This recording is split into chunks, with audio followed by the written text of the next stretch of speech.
നിലവിൽ ഏറ്റവുമധികം വ്യാപനശേഷിയുള്ള Covid വകഭേദമായ Omicron JN1 കേരളത്തിലും എത്തിയതായി റിപ്പോർട്ട്. കേരളത്തിൽ സ്ഥിരീകരിച്ചത് 79 വയസ്സുള്ള ഒരു സ്ത്രീയിൽ നിന്നുള്ള സാമ്പിളിലാണ്. ഇൻഫ്ലുവൻസയ്ക്ക് സമാനമായ ചെറിയ ലക്ഷണങ്ങളായിരുന്നു രോഗിയിൽ പ്രകടമായിരുന്നത്. രോഗി സുഖം പ്രാപിച്ചതായും ഔദ്യോഗിക വൃത്തങ്ങൾ അറിയിക്കുന്നു. വ്യാപനശേഷി കൂടുതലായ ഈ വകഭേദത്തിന് ആർജിത പ്രതിരോധശേഷി മറികടക്കാനാകുമെന്നാണ് പഠനങ്ങൾ തെളിയിക്കുന്നത്.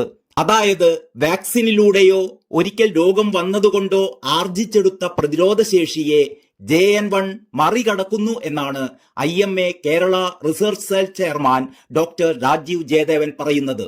വ്യാപനശേഷി കൂടുതലാണ് എന്നുള്ളതാണ് ഈ വകഭേദത്തെ അപകടകാരിയാക്കുന്നത്. ഇപ്പോൾ പാശ്ചാത്യ രാജ്യങ്ങളിൽ പുതുതായി റിപ്പോർട്ട് ചെയ്യുന്ന കോവിഡ് കേസുകളിൽ ഏറിയ പങ്കും JN1 വകഭേദമാണെന്നാണ് റിപ്പോർട്ടുകൾ. ഇതിനിടെയാണ് കേരളത്തിലും ഈ വകഭേദം കണ്ടെത്തിയിട്ടുള്ളത്. മറ്റു സംസ്ഥാനങ്ങളിൽ നിന്നുള്ള സാമ്പിളുകളുടെ ഫലം ഇനിയും ലഭിക്കാനിരിക്കുന്നതേയുള്ളൂ. നേരത്തെ ഇന്ത്യയിൽ നിന്ന് സിംഗപ്പൂരിലെത്തിയ യാത്രക്കാരനിൽ JN1 കണ്ടെത്തിയിരുന്നു. കഴിഞ്ഞ 2 മാസമായി കേരളത്തിൽ കോവിഡ് കേസുകൾ ഉയരുന്നുണ്ട്. IMAയുടെ കണക്കുകൾ പ്രകാരം നവംബറിൽ ഇൻഫ്ലുവൻസ വൈറസ് ബാധ സംശയിച്ച് ടെസ്റ്റ് ചെയ്ത് ഫ്ലൂ നെഗറ്റീവ് ആയവരിൽ നടത്തിയ കോവിഡ് പരിശോധനയിൽ 7% പേർക്കാണ് കോവിഡ് കണ്ടെത്തിയിരിക്കുന്നത്. ഒക്ടോബർ സെപ്റ്റംബർ മാസങ്ങളിൽ ഇത് 1% മാത്രമായിരുന്നു. JN1ന്റെ വകഭേദം ആദ്യം കണ്ടെത്തിയത് ലക്സംബർഗിലായിരുന്നു. പിന്നീട് മറ്റു പല രാജ്യങ്ങളിലേക്കും ഇത് വ്യാപിക്കുകയാണുണ്ടായത്. BA.2.86 എന്ന കൊറോണ വൈറസിന്റെ വകഭേദത്തിൽ നിന്നുണ്ടായ പുതിയ രൂപമാണത്രേ JN1. സ്പൈക്ക് പ്രോട്ടീനിന്റെ സാന്നിധ്യത്തിലുള്ള വ്യത്യാസം മാത്രമാണ് ഈ 2 വകഭേദങ്ങൾക്കുമുള്ളത്. പക്ഷേ കോവിഡ് വാക്സിനുകളെല്ലാം ഈ സ്പൈക്ക് പ്രോട്ടീൻ അടിസ്ഥാനമാക്കിയുള്ളതാണ്. അതുകൊണ്ടാണ് നേരത്തെ വാക്സിൻ എടുത്തവരിലും ഈ പുതിയ വകഭേദം പടരുന്നത്. ആഗോളതലത്തിൽ 3608 കേസുകളാണ് JN1 ഉപവിഭാഗത്തിൻ്റെതായി ഇപ്പോൾ റിപ്പോർട്ട് ചെയ്തിരിക്കുന്നത്.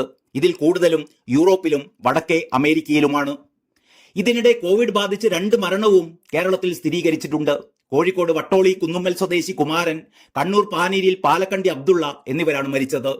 കോവിഡിനോടുള്ള ഭീതി പലർക്കും മാറിയെങ്കിലും കൊറോണ വൈറസ് ഇവിടെ നിന്ന് പോയിട്ടില്ല എന്നതും വൈറസിന് കൂടുതൽ ജനിതകമാറ്റം സംഭവിച്ച് നമുക്കൊപ്പം തന്നെ ഇത് കാണുമെന്നതും വാസ്തവമാണ്. രോഗത്തെ പ്രതിരോധിക്കാനുള്ള കരുതൽ നടപടികൾ സ്വീകരിക്കുക മാത്രമേ നമുക്ക് മുന്നിൽ പോംവഴിയുള്ളൂ. JN1 വൈറസ് ബാധ അത്ര ഗുരുതരാവസ്ഥയിലേക്ക് രോഗിയെ നയിക്കുകയില്ല എന്നാണ് ആരോഗ്യ വിദഗ്ധർ ചൂണ്ടിക്കാട്ടുന്നത്. വെന്റിലേറ്ററിലേക്ക് ആളുകളെ പ്രവേശിപ്പിക്കുന്ന രീതിയിലുള്ള ഗുരുതര പ്രത്യാഘാതങ്ങൾ ഇത് ഉണ്ടാക്കുകയില്ല. പനിയെന്ന് കണ്ടാൽ ഇപ്പോൾ കോവിഡ് പരിശോധന നടത്താൻ ആരും മുതിരുന്നില്ല എന്നതാണ് മറ്റൊരു വാസ്തവം. എന്തെങ്കിലും ഗുരുതര അവസ്ഥകൾ പ്രകടമാക്കുന്നവരോ അല്ലെങ്കിൽ സാധാരണ മരുന്നുകൾ എടുത്തിട്ടും പനി മാറാത്തവരോ ഒക്കെയാണ് കോവിഡ് പരിശോധന നടത്തുന്നത്. ഇവരിൽ രോഗം സ്ഥിരീകരിക്കുന്നവർ പോലും പലപ്പോഴും കോവിഡിൻ്റെതായ സുരക്ഷാ നടപടികൾ സ്വീകരിക്കുന്നതുമില്ല. അതേസമയം COVID-19 കാരണമായ SARS-CoV-2 വൈറസ് അണുബാധ ശ്വാസകോശത്തിൽ 2 വർഷം വരെ നിലനിൽക്കാമെന്ന ഒരു പഠന റിപ്പോർട്ടും കഴിഞ്ഞ ദിവസം പുറത്തു വന്നിരുന്നു.